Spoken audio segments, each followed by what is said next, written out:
Vous êtes avec Gabriela Desbiens-Richard Et Jason Saint-Amour. Et vous écoutez Sommelier en cavale.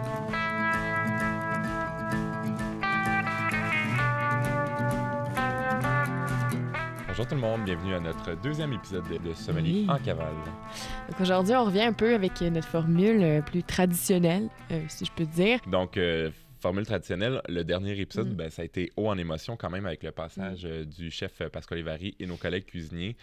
C'était hier, fait qu'on est encore sur nos émotions. Peut-être que vous, après 2 semaines, vous êtes plus sur vos émotions, mais nous, on l'a encore. Donc, j'espère que vous avez aimé cette petite immersion dans les coulisses d'un restaurant où les discussions sont parfois animées sur le pourboire aussi également. Aujourd'hui, on refocalise sur le monde de la sommellerie et on a un invité de marque à vous présenter. Oui, en effet, Jason. On reçoit aujourd'hui une des premières personnes du monde de la sommellerie qu'on a eu la chance de croiser à l'ITHQ dans le cours de notre programme. Puis c'est nul autre que le chef du développement de la soif de la brasserie Denham. Donc, monsieur Simon Gaudreault qui va être avec nous aujourd'hui. Donc, vous aurez compris, on va parler de la bière, mais aussi du vin parce que Simon a un très long parcours derrière lui en sommellerie. Donc, il est très polyvalent et s'intéresse à vraiment beaucoup de choses. Et c'est une encyclopédie sur pattes quand même. Oui. Ah. Donc, au menu, on débute avec notre classique chronique. Est-ce que je peux parler au sommelier? Où Gabriela va nous faire une courte masterclass, comme on dit, sur les étapes d'élaboration d'une bière, parce qu'on va parler bière aujourd'hui. Oui. De mon côté, je m'entretiens avec vous par la suite sur l'élevage en fût de chêne, le pourquoi, le comment. Bref, une chronique que j'ai intitulée « Tire-toi un fût ». Merci. On poursuit avec notre invité du jour et on termine comme toujours avec le segment Chin Chin où nous aurons la chance en fait de vous introduire à nos suggestions intéressantes de vin à boire. Donc, partez la musique, attachez votre sucre. C'est parti pour la chronique. Est-ce que je peux parler au sommelier? Donc, comme mentionné tantôt, aujourd'hui, on reçoit Simon Gaudreault de la brasserie Denham. Alors, pour rendre l'entrevue un peu plus digeste, j'avais envie de vous parler un peu des étapes de la bière. C'est le fun qu'on en parle parce qu'on a eu la chance de voir ces étapes-là dans nos cours et honnêtement, c'est un peu plus compliqué qu'on peut le penser. Honnêtement, je ne m'attendais pas à ce qu'il y ait autant d'étapes parce que, premièrement, quand on reçoit la céréale, on doit la faire germer. Donc, en fait, on la met dans l'eau pendant plusieurs heures parce que le sucre de base d'une céréale, contrairement à un raisin, par exemple, ça ne se fermente pas, c'est trop gros. Donc, la levure n'est pas capable de venir attaquer le sucre pour le transformer en alcool. Donc, on doit transformer le sucre complexe en sucre simple. Et ça se fait par la germination de la céréale. Dans tout ça, on appelle ça le maltage. En fait, c'est comme la grosse étape du maltage où on fait germer notre céréale. Donc, c'est un petit peu complexe. On vous invite à revisiter vos cahiers de chimie secondaire 5. Qu'on les a tous encore précieusement. Oui, exactement. Donc, par la suite, on va venir faire sécher le malt. Puis c'est là, en fait, aussi que le degré de torréfaction de la céréale va avoir un impact sur la bière finale. Donc, est-ce qu'on va avoir une bière blonde, une bière rousse, une bière noire? Donc, ça avait vraiment impacté le goût final déjà aussitôt dans la production. Ensuite, on vient moudre tout ça, moudre la céréale pour faire une genre de farine, si on veut. Puis qu'on appelle le concassage.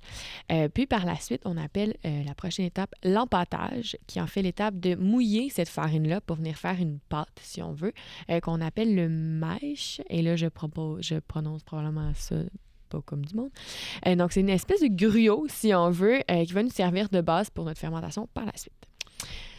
Donc, suite à tout ça, là, on vient de faire la grosse étape du maltage et là, on s'en va au brassage. Donc, on va faire monter la température un peu de ce gruau-là, si on veut, pour venir révéler un peu les enzymes puis l'amidon. C'est aussi à cette étape-là qu'on vient mettre à ébullition le mélange, en fait, pour stériliser le tout. Puis, par la suite, on vient ajouter le houblon. Donc, on peut ajouter également des épices, des plantes, tout autre ingrédient qu'on veut ajouter, en fait, pour faire la bière qu'on a envie de faire. Et de mémoire, donc, le moment d'ajout du houblon, ça joue quand même un rôle important dans le profil aromatique de la bière. C'est un des 4 ingrédients. Oui, définitivement. En fait, c'est que, un peu comme un thé, si on veut, plus tu le laisses infuser longtemps, plus ça va être infusé on va avoir beaucoup d'arômes. D'extraction. Plus d'extraction, exactement. Si tu le mets en début d'ébullition, donc quand c'est très, très chaud, ben, tu vas avoir un thé qui va être un petit peu plus amer.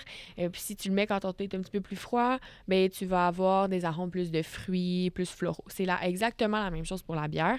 Donc, quand on vient ajouter le houblon en début d'ébullition, mais on va avoir une bière qui va être plus amère, qui va être plus houblonnée, qu'on va dire. Alors que si on vient mettre le houblon plus en fin de processus, plus en fin d'ébullition, ben on va avoir des arômes un peu plus floraux, un peu plus les arômes qui vont être propres à ce type de houblon-là, parce que oui, il y a multiples familles de houblon. Donc ça aussi, le choix du houblon vient donner un goût différent donc, au produit final. C'est ça. Et là, le moment qu'on attend tous, la fermentation, Gabi. Oui, parce que là, après tout ça, là, on n'a pas encore de bière. Non. Il n'y a pas encore d'alcool là-dedans. Un début de. Oui, c'est un début de. Donc là, on vient ajouter les levures qui, elles aussi, sont multiples. On peut ajouter plein de types de levures pour avoir un dégoût différent. Puis là, on commence la fermentation. Il y a plusieurs types un peu de fermentation. On peut avoir la fermentation haute qui va être créée par la levure ale. Puis on peut avoir des fermentations basses qui va être créée par la levure lager. Des mots que vous connaissez probablement. Donc là, on est rendu avec ce qu'on appelle une bière verte. Donc, il faut qu'on fasse de l'affinage, de la clarification. Donc, il faut la laisser un peu reposer, puis prendre son temps. Et là, on est rendu à l'étape finale qu'on appelle le conditionnement puis la filtration. C'est là qu'on vient décider est-ce qu'on le met en fût de chêne, est-ce qu'on le met en canette, est-ce qu'on le met en bouteille, est-ce qu'on le fait vieillir sur du marc de raisin, qu'est-ce qu'on fait avec ça? Bref, sky's the limit à ce point-là. Ouais. Voilà. Et là, enfin, voilà le délicieux nectar qui est enfin prêt à être dégusté autour d'un bon barbecue. Yeah! Donc, c'est vraiment pas pour ça faire de la bière, mais c'est combien intéressant de voir toutes ces différentes étapes-là, puis voir la variété de produits qu'on peut faire aussi avec la bière. Donc, moi, j'ai trouvé ça vraiment intéressant. Alors, oui, pour résumer un peu, là, parce que ça fait beaucoup, on a la germination, pardonnez-moi, la torréfaction, le concassage, ensuite on a l'empâtage, on a le brassage, le houblonnage, fermentation alcoolique, la garde, le conditionnement. Tada! Et là, t'as une bière. Ah, c'est cool. Là, on est en business pour se starter une brasserie. Attention, brasserie de Nam. On arrive. Mais ça va être intéressant aussi. Tu as fait un accord sur le barbecue avec une bière en général, mais aujourd'hui, on va parler d'accord peut-être un peu bière et mets. Ça serait cool. On va voir. Ça s'introduit vraiment mieux qu'on le pense dans des plats. Et là, maintenant, on est rendu à la chronique. Tire-toi le fût. Yes!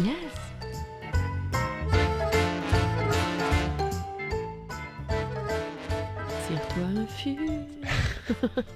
Pour débuter cette chronique et faire une transition tout en douceur, j'avais envie de vous parler d'une chose qui nous a bien impressionnés lors de notre visite à la brasserie de Nam au printemps dernier. Et c'est leur fameuse food de 10 000 litres où, après les étapes de brassage que tu nous as si bien décrit, Gabi, la bière repose donc paisiblement et prend les arômes du bois pour ensuite être embouteillée. Dans nos esprits, l'utilisation du chêne est souvent le gage d'un vin de qualité et synonyme d'un produit plus dispendieux. Ce qui est vrai, car en fait, on va venir allonger la période précédant la mise en marché d'un produit. Les coûts d'achat également d'une barrique peuvent être considérables et ça demande plus d'attention de la part de l'artisan ou du vigneron. Donc, de s'occuper de cette étape-là d'élevage en fût. Mais à quoi ça sert tout ça et qu'est-ce que ça apporte au produit final? Oui, parce que ça change un peu d'un fût à l'autre. Puis là, Jason, en fait, t'as mentionné la foudre de 10 000 litres de chez Denham. Eux, cette foudre-là, elle a tellement d'utilisation, on en pourra peut-être en parler plus tard, qu'on ne vient pas chercher les arômes du bois dans cette foudre-là. Elle sert à autre chose. Donc, le fût, c'est pas juste pour le bois, ça peut servir à autre chose aussi. Donc, on en parlera plus tard un peu avec Simon, qui va peut-être plus nous vulgariser et nous expliquer ça. Puis j'ai l'impression un peu que ta question que tu viens de nous poser, elle mérite vraiment une longue réponse. Fait que je me tire un fût, puis je te laisse aller. Oui, mais c'est vrai, Gabi, merci beaucoup parce que tu as déjà mis en lumière certaines notions de l'utilisation du bois, puis c'est super, puis je vais essayer de rajouter un petit peu là-dessus. Donc, mets-toi à l'aise sur ton fût, sur ta chaise de bibliothèque aujourd'hui. Il faut savoir que du temps de l'Antiquité romaine, Gabi, on se servait des amphores pour transporter et entreposer le vin, mais comme les Romains ont conquis la Gaule avec Jules César, Alors, ils ont pris conscience au contact des Gaulois qu'il existait d'autres types de contenances plus grandes avec des formes aussi plus faciles à manipuler et entreposées comme le baril de chêne, par exemple. On a donc commencé à utiliser en fait le fût de chêne, cette essence de bois incroyable et tout disposé, pour y mettre le vin après la fermentation. Donc, on s'est rendu compte au fur et à mesure de l'utilisation du bois, c'est le bois en fait qui venait donner des propriétés organoleptiques au liquide qu'il contenait. Donc au contact du chêne, le goût du vin donne comme sa texture, tu en as parlé un petit peu, voire les tanins ou ses arômes évoluent. Voilà. Ce qui est intéressant aussi de dire, c'est que le bois, c'est pas un contenant qui est complètement hermétique. Donc le liquide s'évapore, donc ce qu'on appelle affectueusement la part des anges. Mais l'air aussi peut pénétrer, ce qui peut causer de l'oxydation. C'est vrai, pour éviter l'oxydation, Gabi, on va ajouter du vin dans la barrique. Là, je parle de vin ici, au fur et à mesure que le liquide s'évapore pour diminuer le plus possible le contact du vin avec l'air. C'est ce qu'on appelle en fait l'étape de houillage durant l'élevage. Aujourd'hui, le fût de chêne, c'est pas la seule contenance dans laquelle on peut faire évoluer du vin. À vrai dire, Gabi, c'est moins de 5% des vins que l'on boit qui vont avoir vu la couleur du bois. Les autres possibilités sont la cuve inox, la cuve de béton, la Dame Jeanne, donc une cuve en verre inerte, ou encore l'amphore qui refait surface de plus en plus. Toutefois, je crois que bien humblement, que ça, le fût de chêne, quand son utilisation est bien calculée, a le potentiel pour donner autant de caractère à un vin. Et je vous explique ma réflexion avec quelques paramètres. Tout d'abord, le choix du chêne dans la fabrication de la barrique, on trouve deux grandes familles qui sont le chêne français et le chêne américain. C'est le chêne français qui est le plus communément utilisé dans l'élaboration des vins car son grain va être plus fin alors que l'on peut retrouver davantage de chêne américain dans la fabrication des spiritueux. Comme le vin, la notion de terroir est aussi appliquée au chêne et seulement en France, par exemple, dans les forêts, on trouve différents types de chênes qui donneront des profils aromatiques complètement différents. Ouais. Donc, on peut aussi parler de la chauffe de la barrique, qui est très importante, puis qui consiste en fait à chauffer le bois à feu nu lorsqu'on ensemble les douelles qui vont former la barrique. Exact, tout à fait. Donc, au départ, les tonneliers artisans voyaient bien que dépendamment de l'exposition du bois à la flamme, selon l'intensité de la chaleur et selon la durée de chauffe, ça venait changer complètement le résultat final. Aujourd'hui, on sait grâce à la chimie que tout ça peut être mesuré. Oui, puis en fait, quand je parlais de douelles, les douelles, c'est les lattes. Exact. Chaque latte du baril. Donc, selon l'essence de chêne qu'on va avoir sélectionné, donc français et américain, entre autres, le type de chauffe qu'on va privilégier selon la fabrication du fût. On peut trouver des arômes dans notre vin qui peuvent nous faire penser notamment à la vanille, clou de girofle, la noix de coco, café, noisette, le cacao, l'arôme de fumée également qu'on peut avoir. Donc, c'est tout relié à la chauffe du bois.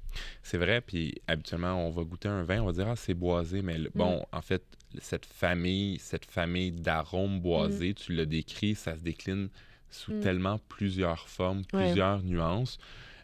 Puis on réussit à associer c'est notre boisé-là à des arômes qu'on reconnaîtrait comme la vanille, qui se reconnaît quand même facilement dans un vin. C'est un arôme qu'on connaît, la vanille. Exactement. Donc, c'est une substance qui est quand même très odorante, beaucoup de caractère. Donc, c'est les arômes conférés par le bois les plus communs qui ajoutent autant de complexité au vin ou à toute autre boisson qui sera passée par là, en fait.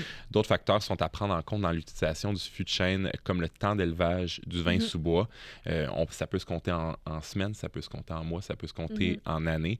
L'historique d'une barrique, ça peut être, on dit parfois, c'est la barrique d'un vin, c'est la barrique de 2 vins, de 3 vins. Donc, combien de vins sont passés par la même barrique? Parce qu'il y a des barriques qui sont neuves, il y a des barriques qui sont vieilles, comme je viens de dire, ou encore son volume qui peut varier grandement. On a le fût bordelais, le fût bourguignon notamment. Donc, le litrage de la barrique est important aussi parce que ça joue sur le contact du liquide avec le bois. Donc, plus ta barrique est grande, moins il y a de contact parce qu'il y a plus de liquide, alors que plus ta barrique est petite, plus il y a de contact entre le vin et le bois. En conclusion, l'utilisation du bois est souvent l'apanage des grands vins et dans le Nouveau Monde, pour faire une petite parenthèse, Gabi, plusieurs ont voulu reproduire des styles de vin très marqués par la barrique, mais parfois à outrance. Aujourd'hui, on peut tenter de reproduire ce style sans devoir trop débourser. Des vignerons utilisent par exemple des alternatives moins coûteuses comme les copeaux de bois ou les tanins liquides extraits industriellement, mais on y perd de l'élégance, de la finesse, bien entendu. C'est des procédés qui sont plus rapides, plus industriels. Plus agressifs. Exactement, plus agressifs peut-être. Mais bon, pour cette fois-ci, restons-en là avant que ça fasse trop débat. Voilà. Oui. Merci, Jason. Je mets mon fût de côté. Et on se prépare pour accueillir notre invité du jour, donc pour la portion entrevue des balados. Yes.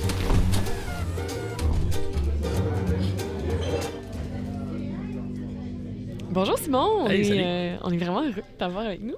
Oui, plaisir partagé. Salut Simon, merci de partager ce moment-là avec nous. Eh oui. Donc Simon, on t'a introduit un peu comme étant le chef du développement de la soif. Je pense que tout le monde se demande un peu qu'est-ce que ça mange en hiver, un chef du développement de la soif. Mais avant qu'on aille un peu là-dedans, je vais juste faire une mini courte rétrospective de ton parcours un peu. Donc Simon, tu es diplômé de l'IHQ en service de sommellerie. Dès ta jeune vie d'adulte, tu travailles un peu dans l'industrie, pas un peu, beaucoup, dans la succursale en SAQ, où tu t'es familiarisé un peu avec le vaste monde du vin. Tu es resté au sein de cette société d'État-là pendant de nombreuses années en gravissant les échelons tranquillement. Tu as été, entre autres, expert des vins, rédacteur et dégustateur. Tu faisais partie de la petite équipe qui goûtait à l'aveugle des milliers de produits donc par année avant de faire l'analyse et la description pour les consommateurs. En 2011, tu as coécrit un livre avec Julie Perrault, Vins et vignobles du Canada, un coup de cœur pour les vins d'ici, qui est d'ailleurs le premier ouvrage francophone sur les vignobles canadiens. C'est vraiment impressionnant. Tu as aussi été présent dans les médias comme chroniqueur à l'émission Médium Large en 2016. Tu quittes la SAC pour associer à la brasserie Donham, où tu évolues depuis. T'es quelqu'un qui vit de ses passions comme le vin, la bière, le saké, les spiritueux et j'en passe. C'est un grand honneur de t'avoir avec nous aujourd'hui. On est vraiment contents. On espère qu'on va avoir l'occasion de parler un peu de toutes ces petites passions-là aujourd'hui. Ben oui, je suis pour ça. Simon, dans les derniers épisodes, on a surtout parlé de vin, mais aussi un peu de thé avec Marie-Charles de Cuisine italienne avec le chef Pasquale Vari. Aujourd'hui, on veut poursuivre dans cette volonté d'ouvrir nos horizons sur la conception classique de la sommellerie en parlant avec toi de bière, entre autres. Mais comme tu es quelqu'un avec un énorme bagage d'expérience et que tu es, je l'ai dit, là, quand même une bonne encyclopédie aussi du monde du vin, on va pas se priver de parler de vin avec toi un tout petit peu. Ben, plaisir. Donc, tout d'abord, pour que nos auditeurs et auditrices apprennent à te connaître, peux-tu nous dire un peu ce qui t'a amené au monde du vin, de la sommellerie? C'est pas mal un hasard, en fait. Je suis tombé sur un cahier de cours des connaisseurs de la SEQ chez mon oncle, dans la bibliothèque. Puis je me suis mis à lire ça, puis j'ai vraiment eu une espèce de coup de foudre. Là, je me suis mis à prendre des notes, chose que je faisais jamais quand je lisais pour le fun. Puis je pense que c'était surtout une espèce d'incompréhension puis de curiosité. Il y avait un aspect pratiquement ésotérique au vin. Oui. C'est-à-dire que ça touche aussi à plein d'univers différents, le vin.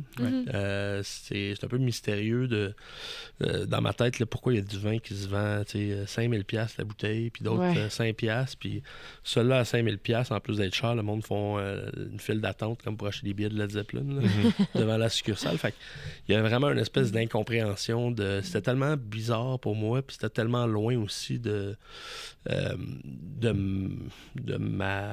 ma vie, de ma famille. On buvait du vin comme dans les événements là, familiaux, mais c'était du vin bien basique, puis il n'y avait jamais vraiment d'intérêt ou tout ça. Fait il n'y avait pas de Grand Cru de Bourgogne. non, là, c'était du vin... mon père, il achetait, je pense, une caisse de vin par année. Là, c'était du domaine Boyard, Merlot hongrois, je pense, quelque chose comme ça, à 8 $. Là, puis aujourd'hui, est-ce que tu as fil directeur dans ton parcours? C'est vraiment cette curiosité-là qui t'a mené à découvrir tellement de choses desquelles tu tires un bagage, puis là, c'est ça aussi qui va nous l'aider durant toute cette entrevue-là, de jongler d'un produit à l'autre, mais cette passion-là qui vient d'une curiosité pour tout, comme juste de tomber sur un livre puis de commencer à s'intéresser à ça, c'est impressionnant. Je pense que des fois, on voit la sommellerie de manière très théorique, on s'assoit sur... Mais on oublie que la passion est souvent guidée par, au départ, une curiosité. J'ai toujours été quelqu'un de curieux puis qui m'intéresse à plein d'affaires puis qu'il y a plein de passions. Puis peut-être aussi par manque de fidélité à cette passion-là, c'est qu'à un moment donné, j'ai envie d'explorer d'autres univers. Je veux pas que ça soit contraignant. Là, fait qu'à un moment donné, j'ai comme envie d'essayer d'autres choses. Fait que... Pour moi, c'est un peu la sommellerie, c'est un peu justement que ce soit le vin, bière, thé, comme vous avez mentionné, cigare, fromage, c'est un peu la continuité de la même passion. Oui. C'est ça, je trouve que ce que je trouve le fun, du moment que tu commences à s'intéresser à ça, puis que tu commences à développer cette curiosité-là, tu te rends compte que des choses super anodines de la vie, qu'on a l'impression que ça se fait de même. Non, il y a un procédé derrière ça, c'est compliqué, il y a de la théorie, il y a de la pratique, il y a de l'expertise, tu te rends compte qu'il y a des niveaux à ton fromage Quick que tu manges. Vraiment? Moi, je trouve ça fascinant de voir que... tout ce qui se passe derrière. Quand tu fais ce genre de produit-là aussi, le fromage, c'est un super bon exemple. C'est très proche quand même du vin et de la bière, en sens où tu vas guider du vivant, tu vas guider des organismes, des bactéries dans le cas du fromage, pour faire le travail à ta place. Là.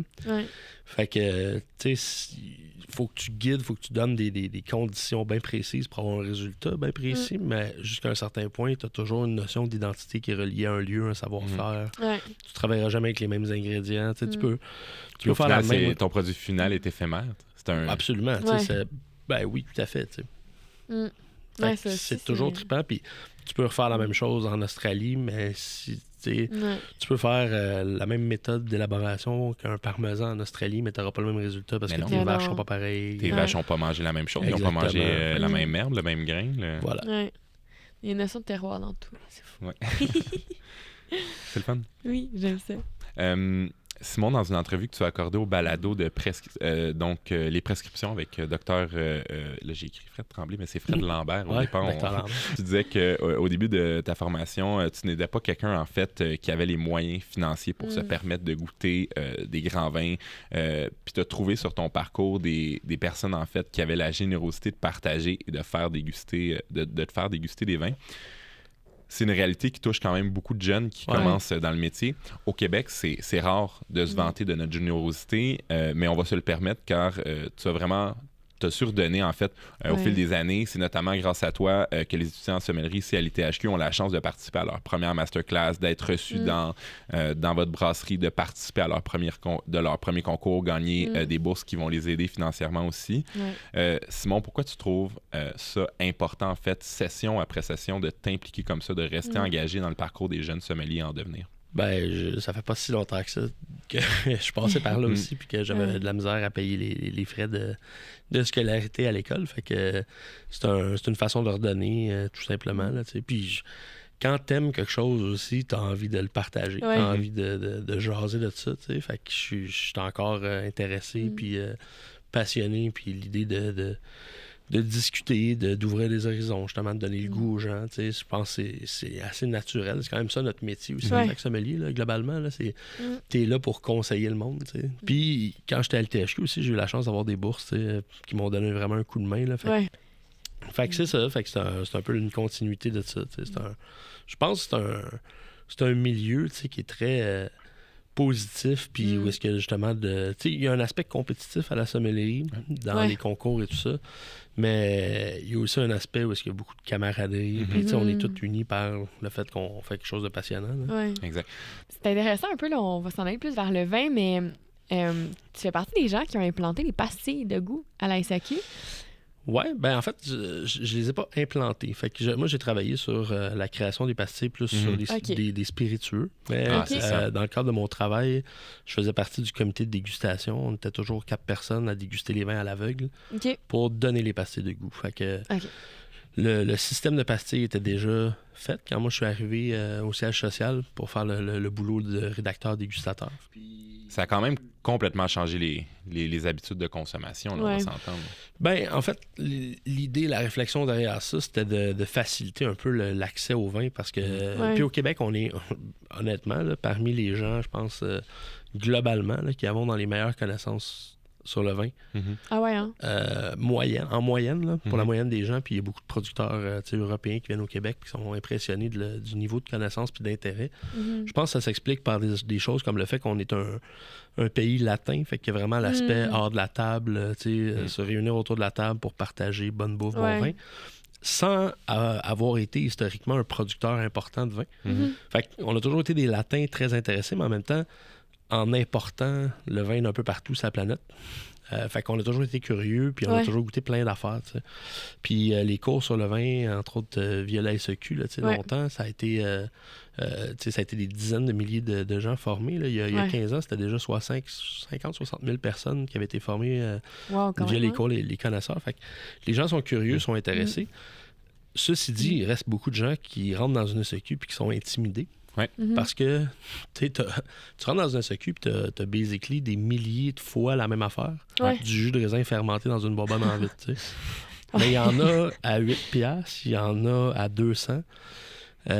Il y en a de partout dans le monde, fait avec plein de cépages, avec des équilibres, c'est très varié, mais ça reste toute la même affaire. Fait que c'est comme si tu allais à l'épicerie puis c'était juste des carottes en canne. Je sais même pas, c'est drôle, ils savent des carottes en canne. C'est juste des carottes en canne, mais t'en as comme 1000 sortes. Puis là, t'es comme, OK, c'est lesquelles que ça me prend pour ma fondue au fromage en fin de semaine. Fait que les gens sont intimidés quand ils rentrent à SEQ. Ils ont peur de s'adresser des fois à un conseiller parce qu'ils ont peur de pas être capables de bien dire qu'est-ce qu'ils veulent. Dire ce qu'ils veulent, dire ce qu'ils aiment. Ils ont de la misère des fois à décrire leur goût. Ils ont l'impression de pas nécessairement avoir le bon vocabulaire. Fait que la pastille de goût, c'est pas pour remplacer un sommelier. Là. Ça arrivera jamais. C'est pour établir un espèce de premier contact. Puis que les gens soient capables de dire, ben moi, ça fait... J'ai goûté des vins blancs, j'en ai goûté un aromatique et rond, j'ai pas trop, pas trop aimé ça. J'en ai goûté un, fruité et doux, j'ai pas trop aimé ça non plus, mais fruité et vif, là, ça j'aime ça, Fait que c'est vraiment un espèce de premier contact, créer un espèce de vocabulaire commun avec le conseiller pour après ça pouvoir initier la discussion. Fait que c'était vraiment ça l'idée, je pense que c'est pertinent. Oui. C'est simpliste, là. C'est très réducteur. Oui, mais non, dans le sens que je pense que les gens vont... En tout cas, dans ma famille, moi, je sais que ça a eu l'impact que les gens ont eu tendance à aller ailleurs. Dans le sens que, mettons, quand tu rentres à la SAC, tu sais que ton vin, c'est la deuxième rangée à gauche. Tu arrives, tu prends ta tête, tu t'en vas. Toujours la même. Là. Toujours la même, parce que justement, cette peur-là de voir, je vais-tu l'aimer, Puis à 20, 30, 40$, ça te tente pas de te tromper, tu sais. Fait que les gens sont comme, non, ils reprennent tout le temps la même. Puis je trouve que ces pastilles-là ont ouvert un peu les horizons. Puis les gens ont fait comme, hey, you know what, ça fait 20 ans que je bois ça. Ben, à côté, c'est la même affaire. Puis c'est un peu différent. Ah, ben, je vais l'essayer. Tu sais, ça doit être... Là, on dirait que je trouve qu'il y a cette facilité-là un peu à voyager à travers la SAQ, si on veut.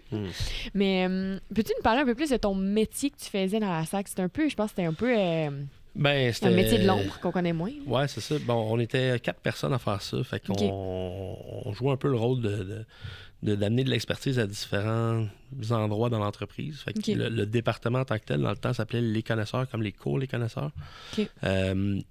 Donc oui, il y avait le développement de contenu de cours dans ce département-là. Moi, j'étais prêté beaucoup au marketing. Puis après ça, les 4 experts en vin ont été transférés au marketing. Fait que c'était beaucoup de soutenir les publications de la SEQ. Fait que des textes pour Chin Chin, Cellier, Courrier Vinicole, des commentaires de dégustation, des commentaires sur les producteurs, faire des suggestions d'accords. Les commentaires de dégustation sur SEQ.com, des suggestions d'accords. On goûtait les vins aussi dans le cadre des appels d'offres à l'aveugle. Parce qu'il fallait sélectionner, par exemple, des pinots noirs d'Oregon. Des agents avaient soumis des pinots noirs d'Oregon. Puis on allait goûter. Puis ça faisait partie de la note globale donnée au vin en fonction d'un paquet de facteurs. Là, fait que c'était un peu le fournir de l'expertise à différents niveaux, un rôle de conseil aussi. C'est intéressant. On dirait que c'est des parties de la SAC qu'on connaît un peu moins. Ben oui, non, c'est ça. C'est super intéressant. Puis, au fil des années, comment est-ce que tu décrirais un peu l'évolution des Québécois par rapport à leur goût en vin, en bière, en alcool? As-tu vu des tendances qui ont secoué le marché? Ou, Si on parle de tendances qui ont secoué le marché au début, quand j'ai commencé, puis moi-même, ça a été une des choses qui m'a attiré au début, c'est le Porto. Fin des années 90, là, ça a été comme un gros boom. que là, c'était vraiment cool boire du Porto. Ouais. On en a parlé avec Gabriel Plastre à l'épisode. Quand même ça a été vraiment un phénomène, je dirais, au Québec. Là, le Porto, là, c'était devenu comme la façon cool de finir le repas là, avec la fondue au chocolat. Là, puis là, tu ouvrais le Porto. Fait qu'il y a eu des arrivages impressionnants, autant en termes de diversité de produits que de style aussi. T'sais. Fait qu'autant des vintage. Je me souviens, il y a eu des grands millésimes aussi à ce moment-là dans le Porto. Là. Des millésimes comme 94, 97. Fait que ça a comme vraiment... Puis 2000 aussi. Fait que il y a eu des arrivages massifs de Porto à ce moment-là. Puis après ça a comme vraiment... arrêté, là, le Porto, on voit plus ça, du jour au lendemain. Là, fait que c'est un peu particulier là, qu'il y a eu autant d'engouement puis que ça soit disparu presque aussitôt parce que le sucre résiduel, on finissait par s'en tanner. Après ça, il y a eu, je me souviens, de pays qui n'étaient pas vendus. Mais c'est parce que les gens ont mis leur vintage en cave, ils vont réouvrir ça dans 20 ans, là, c'est pour ça. Là. Dans 20 ans, ça revient en mode, le Porto.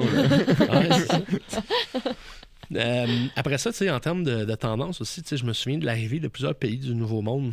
Fin des années 90, le Chili était déjà là puis assez disponible, mais après ça, dans l'ordre, là, ça a été pas mal la Nouvelle-Zélande puis l'Afrique du Sud qui sont arrivés. Fait que Nouvelle-Zélande, avec le premier vin pas mal, c'était des trucs comme Cloudy Bay, mettons.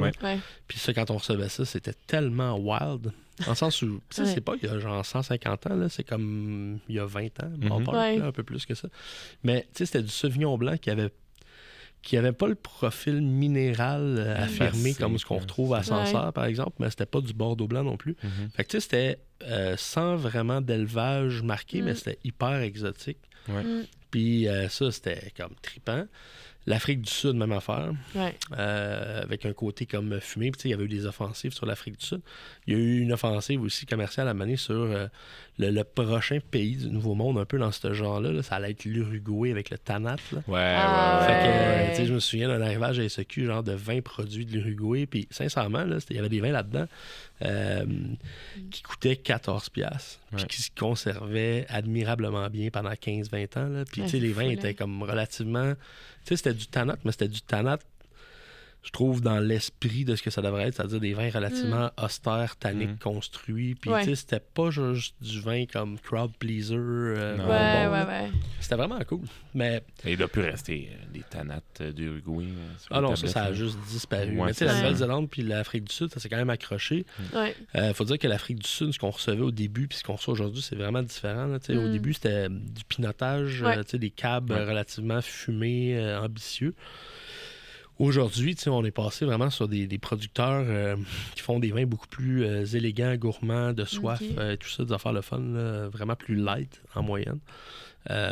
Mais oui, il y a eu des tendances comme ça. Puis après ça, je pense que la prochaine grande tendance, il y a eu beaucoup les vins américains sucrés un peu, là, entre parenthèses, là, à la ménage à trois. 50 Shades of Grey, c'est Gugus-là. Là. Le vin de Martha Stewart, de Snoop Dogg. Genre, c'est ça. 19 Crimes, ça, ou non? de quand même. Bon, fait que ça, c'est une tendance peut-être qui m'a fait un peu moins triper, mais tu sais, où est-ce que c'était des vins plus industriels avec une volonté de faire quelque chose d'hyper séduisant. Ce qui, à mon avis, n'est pas tant une mauvaise chose non plus, en le sens où c'est des vins d'introduction, où est-ce que les gens commencent à aimer le vin parce que ça goûte le gâteau, puis c'est facile d'approche, il n'y a pas de tanin, ça accroche pas, il n'y a pas d'acidité, ça goûte des choses que tu connais, là, genre le gâteau vachon à peu près, là, la vanille, le chocolat, c'est facile. Puis à un moment donné, tu te tannes de ça, puis idéalement, tu explores d'autres choses. Mais tu sais, c'est des bons vins d'introduction. Puis après ça, je pense que la dernière tendance, ça a été vraiment une espèce de mouvement inverse aux vins industriels, vanillés, confiturés, d'aller vers des vins nature. Tendance dans laquelle, à mon avis, on est encore, mais qui commence peut-être à être moins... qui commence peut-être pas assez soufflé, parce que je pense que c'est vraiment là pour rester, mais qui commence à changer un peu. On est moins dans le côté manichéen sans que ça soit banal. Il y a un équilibre qui se fait. C'est ça, exactement. C'est ça. Mais puis je pense aussi qu'on commence à comprendre un peu que c'est pas parce qu'il n'y a pas la petite feuille que c'est pas écrit bio nature, que ça l'est pas, tu sais. Je pense que cette grosse vague-là de nature a sensibilisé les gens. Puis je pense que maintenant, on regarde plus le producteur. OK, comment que lui travaille? OK, oui, il travaille de manière très peu d'intervention. Ben ouais. Il met pas de sulfite. Il n'y a pas la mention nature, mais il travaille en nature. OK, je suis intéressée, je l'achète. Fait qu'il y a comme une conscientisation, je pense, que ce mouvement-là a amené. T'sais. Ça, c'est intéressant, Gabi, parce que j'en parlais à Simon tantôt à caméra fermée.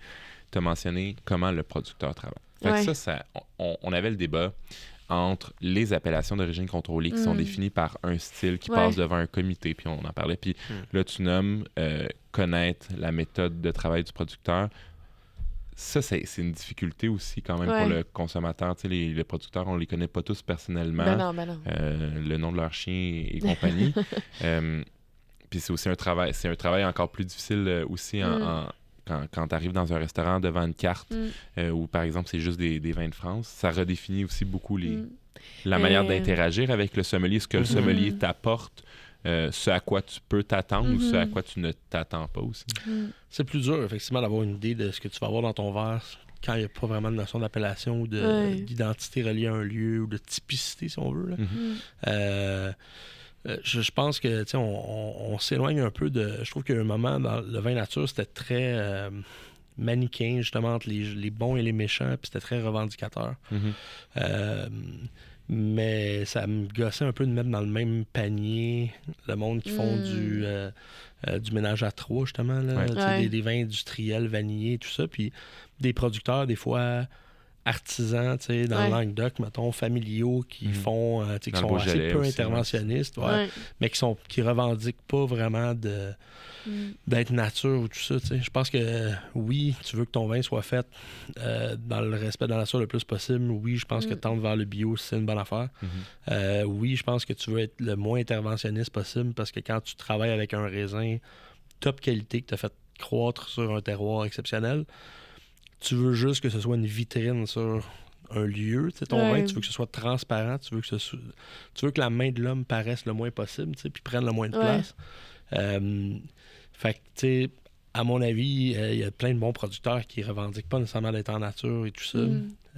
Fait que j'aimais pas cet aspect-là très divisif. En même temps, ça arrivait, puis c'était vraiment une espèce de contre-courant à justement ces vins industriels-là qui prenaient beaucoup de place, tu sais. Il y a une clientèle qui est conservatrice aussi. Je ne sais pas si on en a parlé déjà au balado, mais par rapport à la revendication de s'étiqueter nature ou bio, par exemple, on regarde dans le Bordelais, beaucoup de producteurs d'appellations très classiques, très prestigieuses, qui sont dans les classements, vont travailler en biodynamie, vont travailler, peut-être pas en nature, mais vont travailler en bio ou en agriculture raisonnée.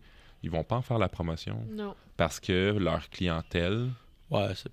c'est pas ça leur intéresse pas. Eux, ils achètent parce que c'est du Smith au Lafitte. C'est du Pauillac. Schmiss au Lafitte. Schmiss au Lafitte.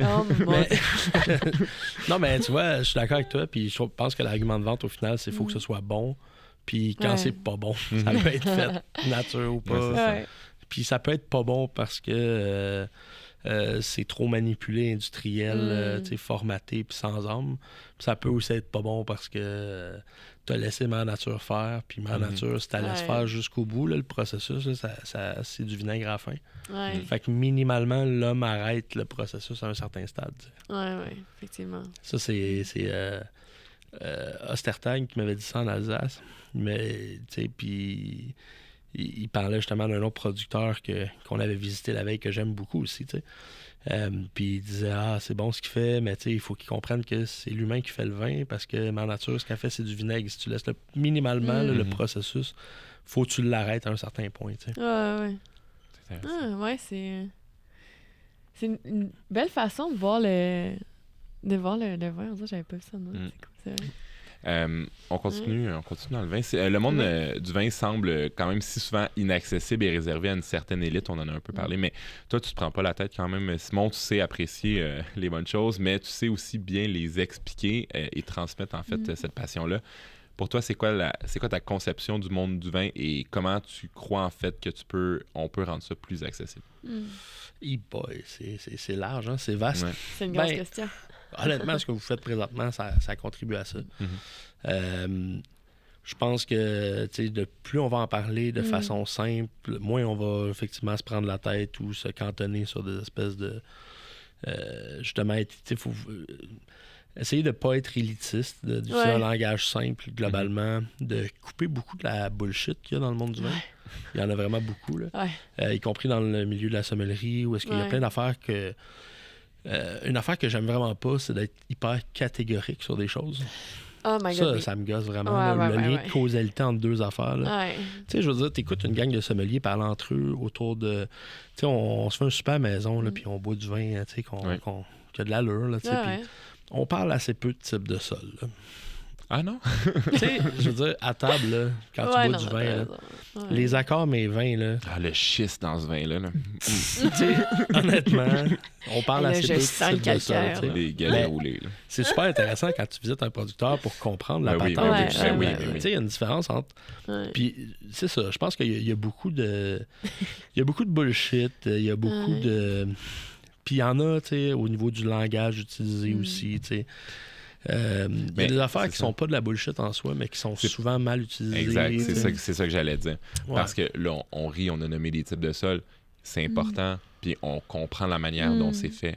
Après ça, tu sais, je veux dire, d'aller étendre ça partout, je veux dire, sur tous tes sols pour montrer à quel point tu as de la connaissance à une table quand tu vends du vin. Ça intéresse personne. Ça intéresse personne. Puis, écris un livre. Ouais, puis le lien de causalité aussi entre certaines affaires, tu sais.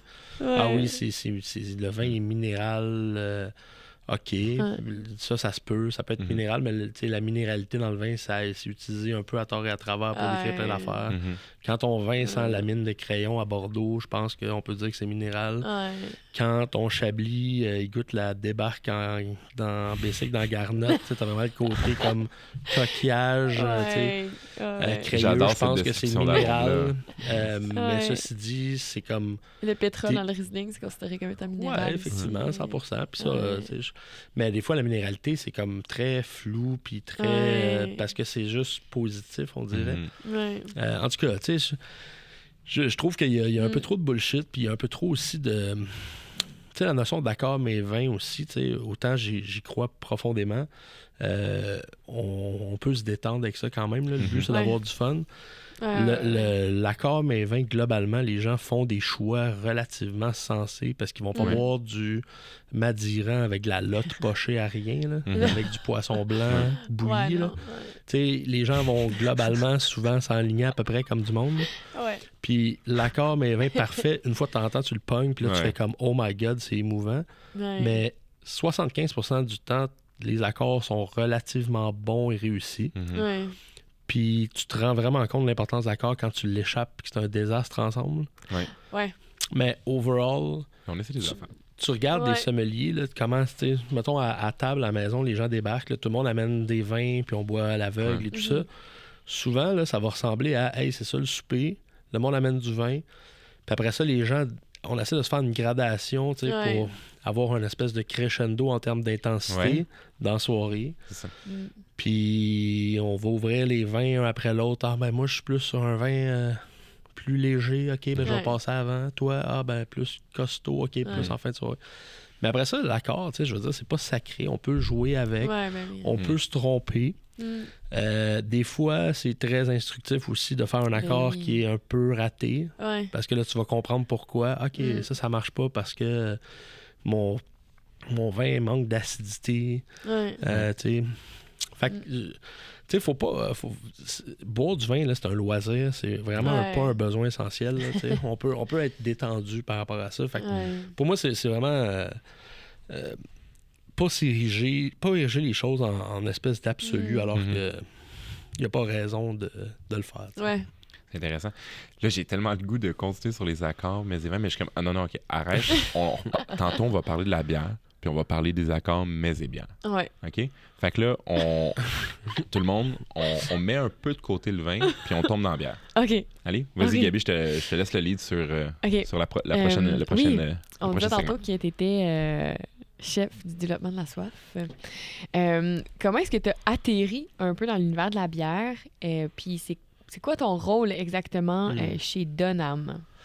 Ben, en fait, la bière, c'était dans le cadre de mon boulot, tu sais, c'était pas juste le vin, c'était aussi justement les spiritueux, les sakés, la bière et compagnie. Puis, tu sais, je tripais sa bière aussi. Puis, une des affaires qui m'a séduit beaucoup dans le monde de la bière, c'est le fait que ce qui se faisait d'à peu près de meilleur, des trucs élevés en fût de chêne, tu sais, des petits sites de production de bière fermentée avec de levure sauvage, d'affaires funky, là, mais assez haut de gamme, ça coûtait genre 17$ la bouteille, tu sais. Ouais. Ce qui, dans le vin, à peu près les... C'est pas ça qui se passe. Ouais, c'est ça. C'était pas très cher pour goûter des affaires qui avaient comme de la complexité, de la profondeur, de la longueur, des équilibres intéressants. Fait que je trouvais que c'était vraiment trippant. De fil en aiguille, je me suis mis à boire de la bière. Puis quand on donnait les cours aussi sur le vin, on allait toujours, après ça, boire de la bière au cheval blanc. Ou est-ce qu'il y avait des fois des bières d'importation privée, du lambic, des gueuses, des affaires de fun. De fil en aiguille, je me suis mis à triper. J'ai fait un cours sur le brassage. Je suis devenu j'ai ami avec Éloi qui était brasseur au cheval blanc, qui a quitté pour aller à Donham, justement, dans les débuts de Donham. Puis je suis devenu ami et bénévole et tout ça. Fait que c'est un peu comme ça que la transition s'est faite, là, tu sais.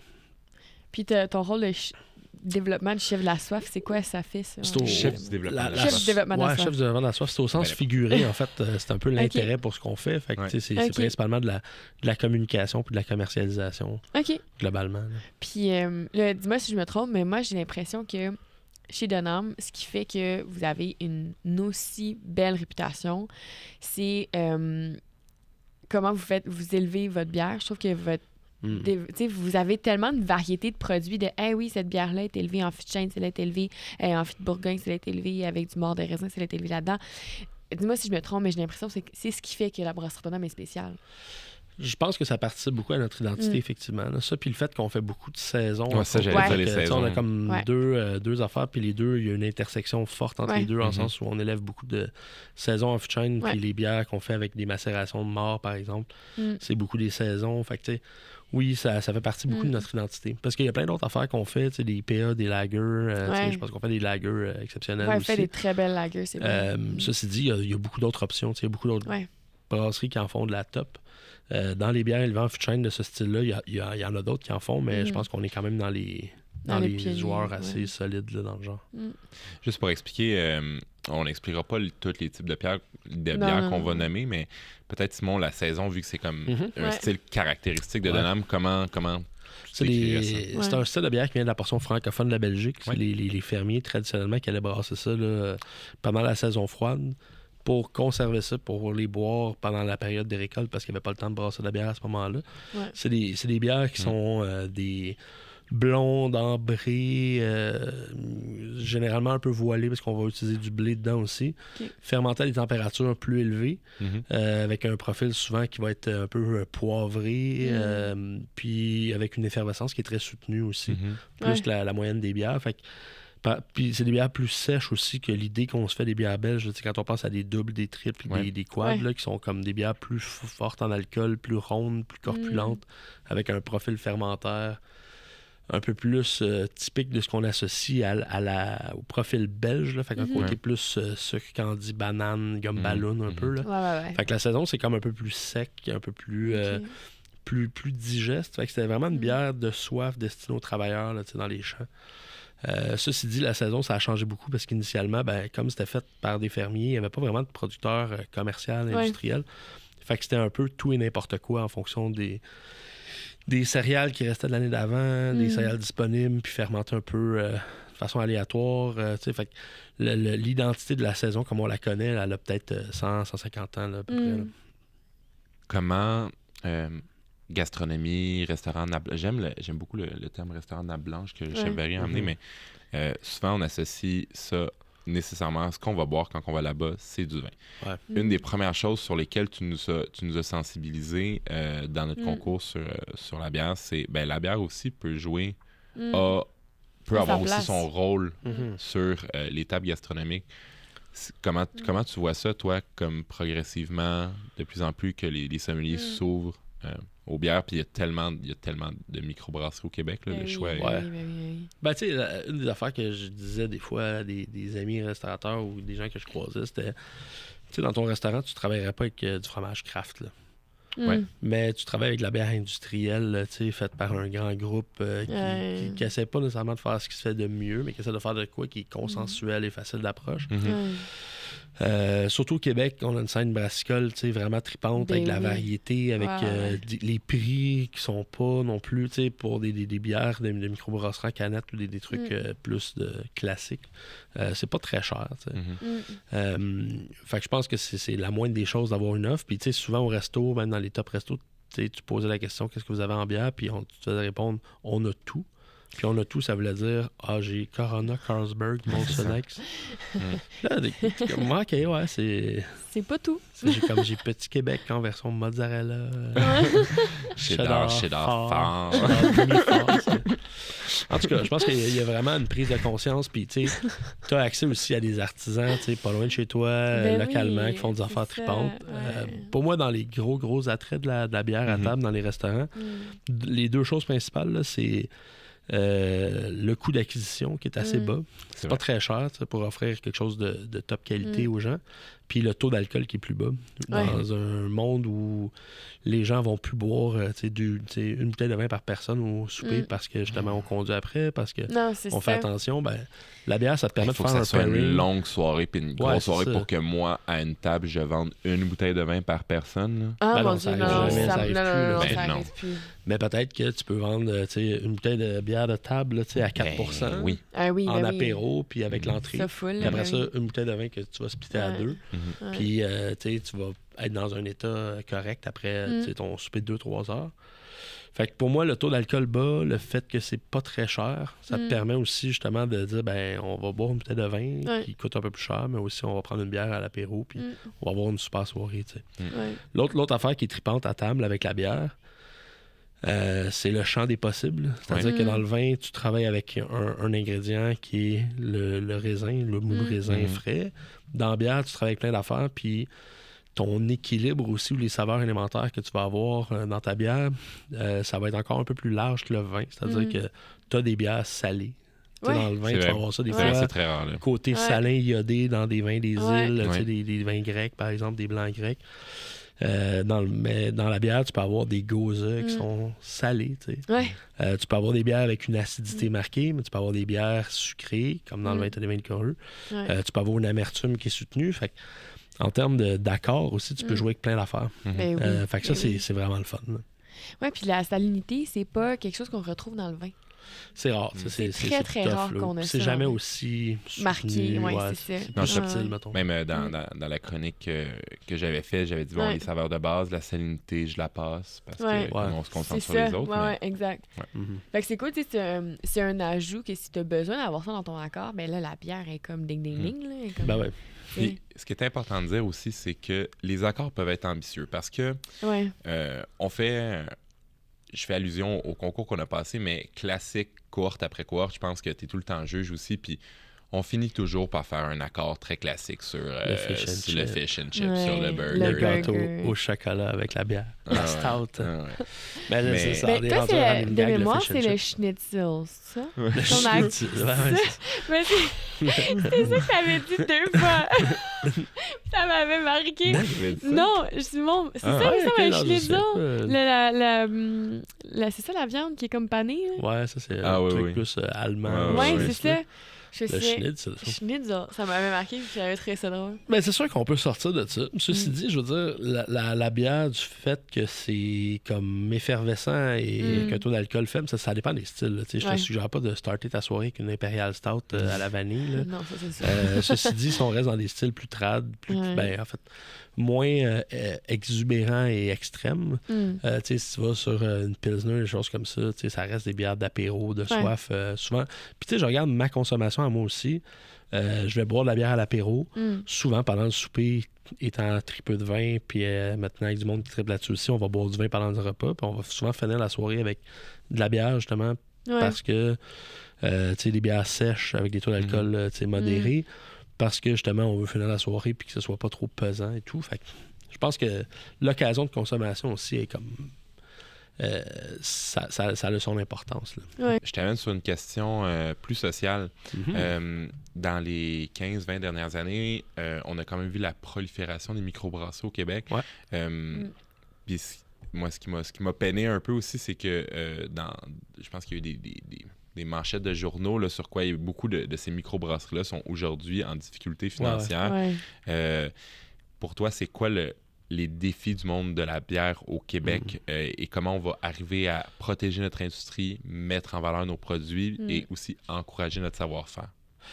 C'est une bonne question. C'est vrai que présentement, c'est pas le moment le plus simple. Tu sais, le monde de la microbrasserie, ça a été sportif dans les dernières années parce que on a vécu la pandémie en étant restaurateur aussi. Fait qu'on a fermé le resto, réouvert le resto, fermé le resto.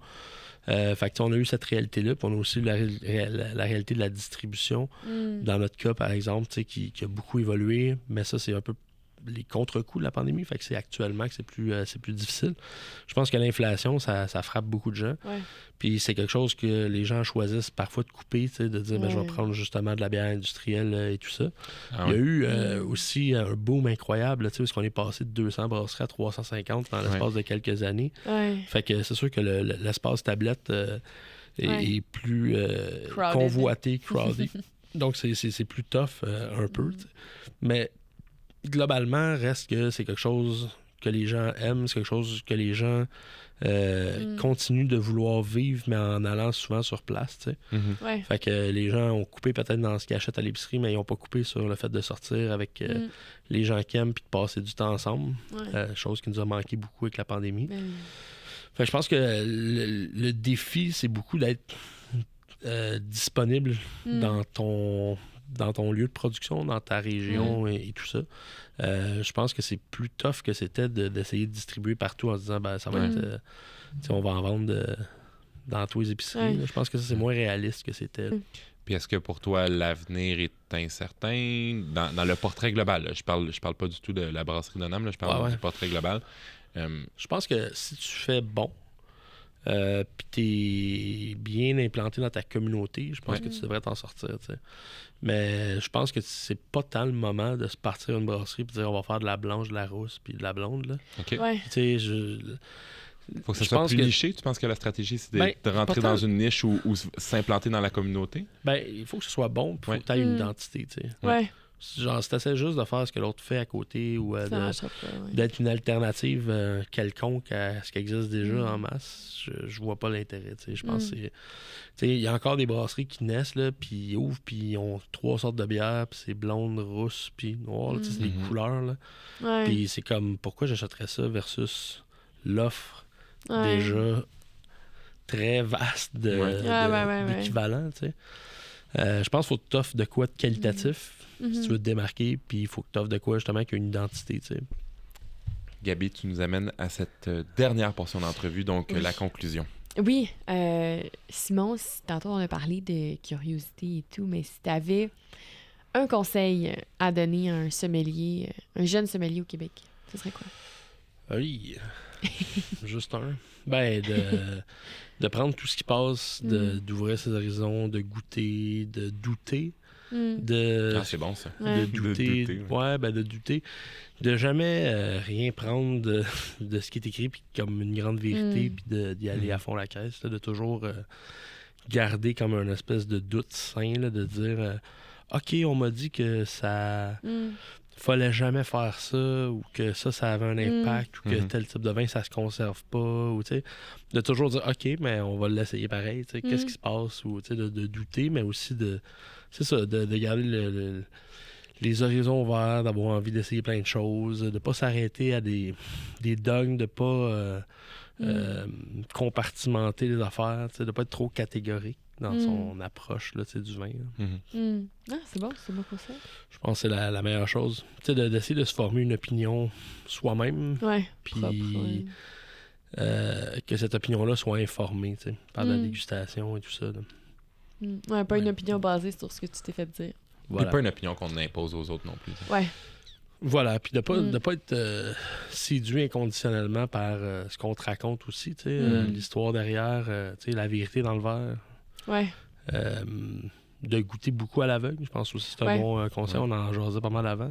C'est ça, on peut le dire devant la caméra. Toi, Simon, en fait, à chaque fois que tu ouvres une bouteille de vin à la maison, que tu bois entre amis, toujours à l'aveugle. Ouais, puis tout le monde amène tout le temps du vin à l'aveugle. Ça, c'est cool. Tu sais, c'est pas compliqué, là, tu fais juste transférer dans une carafe, mais ça fait que t'as pas de préjugés favorables ou défavorables en fonction de l'étiquette. Ça se peut que le vin qui coûte plus cher soit décevant, puis ça se peut que le vin abordable soit très bon. Fais-tu tes bières à l'aveugle aussi? Des fois, oui, mais c'est plus rare quand même. OK.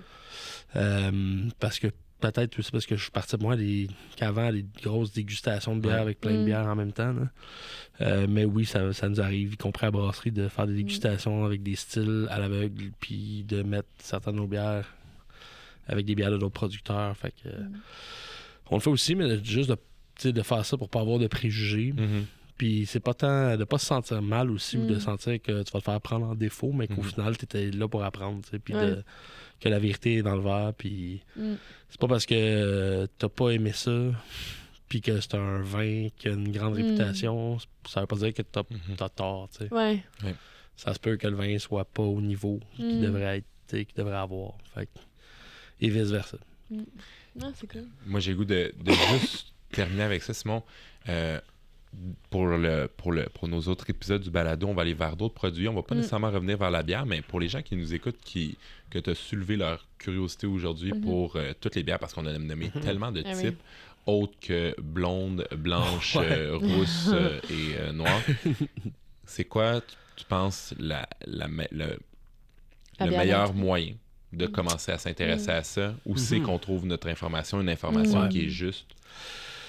La meilleure place pour commencer, parce que la théorie, c'est beau, mais tu veux pouvoir constater en goûtant. La meilleure affaire, là, c'est d'aller dans un détaillant spécialisé. Il y a un réseau de détaillants spécialisés en bière du Québec qui s'appelle le DBSQ. Il y en a une cinquantaine au Québec. Vous pouvez aller voir sur leur site web pour trouver une succursale pas loin de chez vous. C'est des gens qui sont passionnés, qui connaissent leur affaire, qui vont pouvoir vous conseiller différents styles, différentes brasseries. Sinon, allez visiter une brasserie locale. Poser des questions, regarder un peu là, ce qu'il y a sur le tableau, essayer de boire des bières de différents styles. Fait que ça, c'est super pertinent. Là. Faire des flights de dégustation de bière aussi. Moi, j'aime ça faire ça. Quand je vais dans une micro, là, mettons, je veux dîner ou quoi que ce soit, je me fais des... C'est vraiment l'idéal, c'est de comparer. Sinon, tu as une ressource en ligne. Chaque, là, ça, c'est... J'aime ça. Sinon, en ligne, bjcp.org, Beer Judge Certification Program. Vous allez avoir les styles bien détaillés, couleurs, taux d'alcool. En fait, tu sais, ça devrait ressembler à quoi quand vous achetez justement une bitter, par exemple. Super source d'infos. Ah, génial. Merci. Ben, merci. On promet, on essaiera de mettre ces liens-là un peu en ligne pour que les gens puissent le retrouver. Ce serait cool. Oui, effectivement, en français. Mais merci beaucoup, Simon, d'avoir été avec nous. On est vraiment contents. Il n'y avait pas de vin, par exemple, on a un goût de bière. En fait, c'est parce que c'est notre club de lecture. OK, ouais. Ça, avec le chat dans la gorge, j'avais pas de liquide pour m'humecter. À la fin, là. Si ça te convient, on te garderait pour notre chronique Chin Chin. Ben oui, avec plaisir. Génial. Qu'est-ce qu'on boit cette semaine?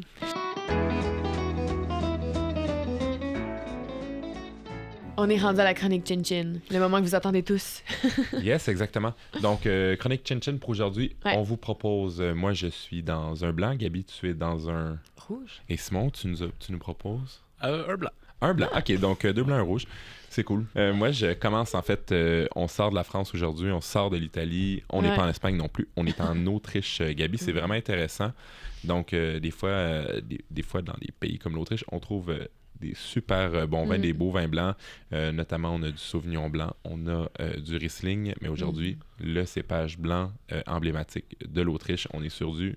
Gruner Veltliner. Yes, on est sur un Gruner Veltliner. On a des gammes de prix intéressantes à l'SAQ. Là, ça commence, je pense, autour de 15 $. On peut déjà avoir des choses.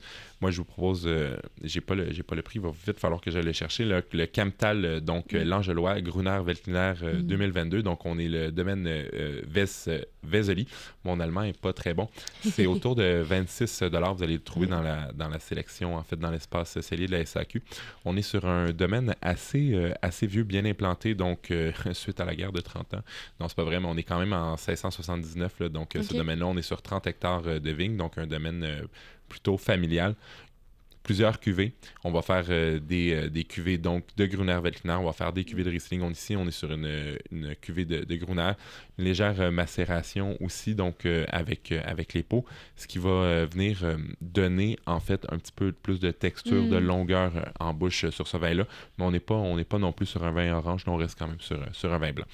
Donc, dans les intensités aromatiques, quand même, on est sur de la pomme verte, on est sur des fleurs sauvages. Et un des marqueurs typiques, en fait, du cépage du Gruner Veltliner, c'est vraiment le poivre blanc. On est sur une bouche qui est quand même pleine entière, mais quand même avec une belle fraîcheur, une acidité qui vient supporter tout le long. Également, on s'ajoute un peu de melon, un peu de fruits à noyaux. Vin magnifique. Si vous ne connaissez pas le Gruner Veltliner, je pense que c'est une belle bouteille pour commencer à appréhender ce cépage, cette région aussi qui est l'Autriche. Donc, on est en appellation Kamptal, une région quand même assez bien connue donc de l'Autriche. Je vous le reconseille. On est autour de 26 $ en SOC. Génial, merci Jason. Merci. Moi, j'avais envie de souligner la journée du Malbec, en fait, qui était le 17 avril dernier. Donc, je vous amène en Argentine, dans le Mendoza, donc qui est comme une des plus grosses régions de production de l'Argentine, dans la vallée des Uco. Donc, je vous propose la Petite Fleur, qui est du domaine Monteveggio, qui est à 56% de Malbec. On a également du Cabernet Franc et de la Syrah. Donc, on est sur des arômes de fruits noirs comme le bleuet, le cassis, la figue, mais assez confituré, un côté café, chocolat, poivre noir, donc la petite épice un peu de la Syrah vient ressortir. C'est un vin qui est assez gourmand, qui a une belle structure tannique. Puis qui a quand même une super belle acidité qui vient un peu alléger tout ça parce qu'on est quand même à 14,5% d'alcool. Donc, c'est quand même un vin qui est assez charnu, assez puissant. Mais cette belle acidité-là vient relever le tout. Puis c'est seulement 24 qui est 40 à la SAQ. Donc, on aime vraiment beaucoup ça. Superbe ambassadrice des vins d'Argentine. T'as-tu gagné un concours sur les vins d'Argentine, toi, dernièrement? Merci, Gabi. Allez, on court sur le Malbec. Bon, la journée du Malbec va être passée, mais écoute, on la met à son calendrier. Oui, l'année prochaine. L'année prochaine? Dans mon cas, je vais vous suggérer un vin que j'aime beaucoup. Je ne sais pas à quel point il va être disponible là, au moment où vous allez écouter ça, mais j'aime beaucoup en Australie les sémillons. Donc, j'aime pas tant que ça en moyenne ce qui se fait en Australie pour les rouges. Sauf exception, bien sûr, il y a quand même des producteurs que j'aime beaucoup, mais j'aime moins le côté très confituré, riche, des rouges australiens, mais j'adore les sémillons, en partie, qui sont faits dans l'Hunter Valley en particulier, là, dont ceux de Tyrrells, qui sont, à mon avis, des très grands vins, souvent avec des taux d'alcool vraiment bas, des vins très secs, un peu austères même, qui ont des apparences presque de Riesling, avec un côté presque pétrolé, avec des accents un peu de conifères. Il y en a peu à la SEQ, c'est difficile à trouver, mais celui de Broken Wood est encore un peu disponible à 24,90, 11% d'alcool ou 11,5% d'alcool. C'est sec, minéral, très léger, et très loin aussi de ce qu'on se fait comme idée du sémillon à Bordeaux. Quoique j'adore les qui se fait en assemblage aussi. Qui se fait en assemblage, mais aussi qui est beaucoup plus opulent, rond. Alors que l'on est vraiment sur un registre qui est plutôt... qui évoque en fait un peu le Gruner Veltliner dont on se parlait tantôt. Fait que c'est un vin que j'adore. Broken Wood, c'est mignon. Merci, Simon. Génial, on prend ça en note. Puis là, on a parlé de vin, mais on a parlé de bière aussi dans l'entrevue. Là, Simon, je vois que tu as 2 bières à côté de toi. Est-ce que... Vous êtes 2, hein? Fait que j'ai amené une bière à chaque. t'es fin, merci. Vous allez pouvoir vous battre. J'ai amené 2 bières qui sont quand même emblématiques un peu de ce qu'on fait. Bière de table. Donc, bière qui est comme une espèce de mini-saison dans notre cas. 85% de bière fraîche, 15% de bière élevée en foudre, les fameux foudres dont vous faisiez mention. Donc, qui va... Dans les foudres, la bière va développer une acidité principalement lactique, ce qui fait qu'en assemblage comme ça va amener un peu de fraîcheur, 4,3% d'alcool. C'est vraiment de la bière de soif, mais avec de la profondeur, de la complexité. C'est des bières que j'aime beaucoup de la brasserie. Puis sinon, une des nouvelles Viti Vini Vici qu'on a sorti tout récemment, qu'on n'a même pas annoncé, mais qui est disponible à la boutique de la brasserie. Celle-ci est faite avec le Muscat de New York de l'Orpailleur, donc notre voisin à peu près. Muscat de New York qui est un hybride rouge. Tu sais, les muscats, généralement, c'est des cépages blancs pour ce qu'on en connaît principalement. Dans ce cas-là, c'est un hybride rouge, donc ça va amener pas mal de couleurs. Puis ça a un registre qui est à la fois muscaté, donc très exotique, fruité, mais aussi poivré. Ça peut presque faire penser des fois à des accents un peu de Syrah. C'est très bon, belle couleur, rouge assez éclatante. Un peu à la frontière entre le vin nature et la bière. Oh, wow. C'est spécial. Est-ce que dans le process, en fait, c'est vraiment comme une rencontre entre la vigne et la brasserie, là? On met pas vraiment la vigne dans le cuve. Oui, exactement. C'est vraiment les raisins. C'est ça. Non, oui, en fait, c'est ça. L'idée, c'est vraiment de faire quelque chose. C'est 6,5% d'alcool aussi, fait que c'est assez digeste. Je pense que ça met super bien en valeur ce que nos voisins font aussi. Puis, notre région est principalement tournée vers la vigne. Là. On a la chance d'être dans une région viticole. Puis, Charles-Henri de l'Orpailleur, pour moi, c'est un. Des fois, il y a la perception que leur père, c'est big, c'est comme un peu l'establishment. On s'entend que c'est un tout petit domaine là, par rapport à ce qui se fait ailleurs dans le monde. Là, c'est pas très grand.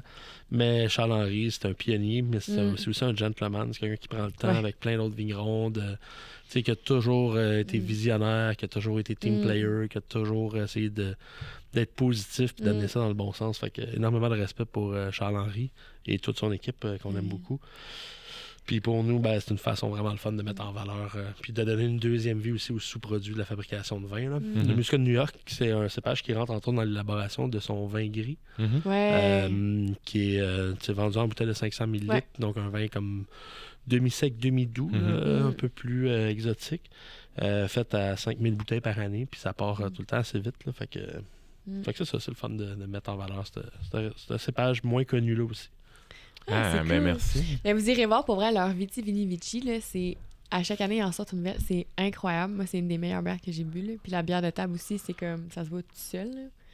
On dirait que c'est les deux bières quand on était venu vous visiter, c'est les deux bières que j'avais achetées. J'avais acheté Vini Viti Vici puis la bière de table. Viti, on fait quelques versions par année, dépendamment des vignerons avec qui on travaille. Donc ça dépend toujours des millésimes. Le dernier millésime, ça n'a pas été un millésime facile là, pour la vigne au Québec. Je vous souvenez de l'hiver, pas l'hiver, de l'été qu'on a eu. Frais, pluvieux, vraiment super automne à la fin, mais fait qu'on en a fait un peu moins à l'automne dernier, mais on travaille avec les Pervenches, on travaille avec leur pailleur justement avec Val Codelli. Donc on essaie de travailler avec des bons vignerons qu'on aime, le domaine du Nival aussi. Oui. Merci. Oui. Quelle belle entrevue, quelle belle chronique pour terminer. J'ai tellement hâte d'écouter cette dernière cuvée. Merci Simon. Si vous voulez en connaître plus sur Simon, aller encore plus dans les détails de sa vie croustillante, je vous recommande pour vrai le balado, les prescriptions du docteur Fred de Lambert. C'est vraiment le fun. C'est un super... Puis c'est ça, on fait du pouce sur un autre balado, mais ici on a parlé plus de vin, fait qu'on allez écouter l'autre aussi, c'est cool. Grand merci Simon d'avoir été avec nous aujourd'hui, on est vraiment content de t'avoir reçu. Santé. Merci. Cheers. Puis merci d'avoir été avec nous aujourd'hui également pour notre deuxième épisode filmé. Deuxième épisode, 7e épisode de la série. What? On a presque fini la saison 1. Oh my God! Et on se dit à la prochaine. Oui, pour un prochain épisode de Sommelier en cavale. Un merci spécial à Simon Gaudreau de la brasserie Donham pour s'être prêté au jeu. À l'Institut de tourisme et d'hôtellerie du Québec pour son soutien. À Félix Herrera et l'Espace Plus pour le soutien audiovisuel et toute autre tâche connexe. Justin Picard pour l'habillage sonore. Et Samuel Roy pour le graphisme.